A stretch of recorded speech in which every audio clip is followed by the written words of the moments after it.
The funeral of Reverend Jesse Jackson brought together political leaders, clergy members, activists, and thousands of mourners who gathered to honor the life of the longtime minister and public figure whose voice shaped American politics and social justice movements for decades. Reverend Jackson died in February 2026 at the age of 84 after years of declining health, closing a chapter on one of the most recognizable careers in American public life. Please subscribe, like, and share for more updates. Thanks. Memorial services were held in Chicago, the city where Reverend Jackson spent much of his life preaching, organizing, and advocating for social and economic justice. The ceremony drew a large crowd that included elected officials, civil rights advocates, church leaders, and community members who had followed his work for more than half a century. Among the prominent figures in attendance was former U.S. President Barack Obama, who joined other leaders in paying tribute to a minister whose political activism helped expand participation in American democracy. Speakers during the funeral reflected on Reverend Jackson's influence as both a pastor and a public advocate. His powerful sermons and speeches often blended faith with calls for justice, encouraging Americans to confront racial inequality and economic hardship. Many noted that his presidential campaigns in the 1980s energized millions of voters and helped broaden political participation across communities that had long felt excluded from national politics. The memorial service featured gospel music, prayer, and heartfelt tributes celebrating Reverend Jackson's lifelong message of hope and perseverance.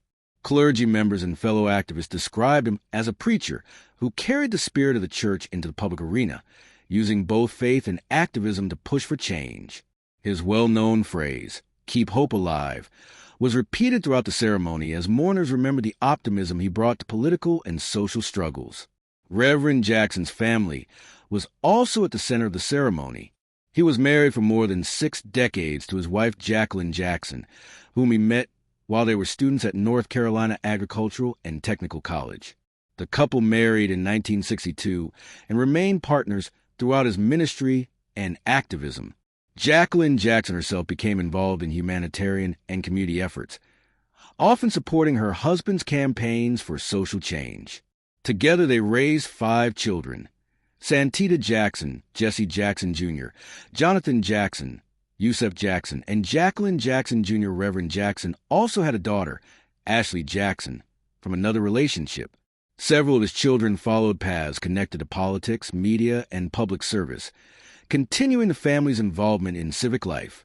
Throughout the funeral tributes, speakers emphasized Reverend Jackson's long list of achievements.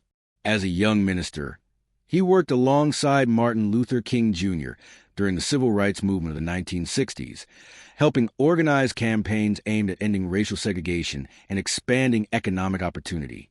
After King's assassination in 1968, Reverend Jackson emerged as one of the most visible figures carrying forward the movement's message.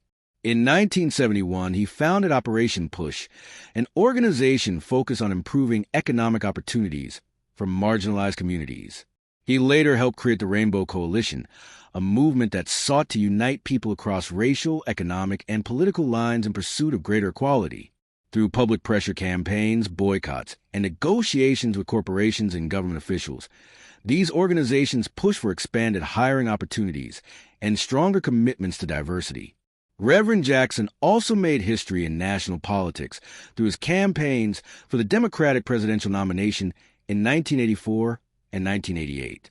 Although he did not win a nomination, his campaigns attracted millions of voters and helped demonstrate that a black candidate could compete on a national stage, reshaping the political landscape for future generations.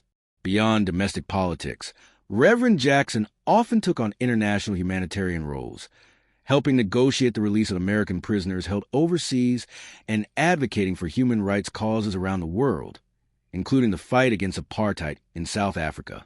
His work earned numerous awards and recognition, including the Presidential Medal of Freedom. As mourners gathered to say their final goodbye, many reflected on Reverend Jackson's unique role as both a minister and a public figure whose influence extended far beyond the pulpit. Through decades of preaching, activism, and political engagement, Reverend Jesse Jackson left behind a legacy rooted in faith, justice, and the enduring call to keep hope alive.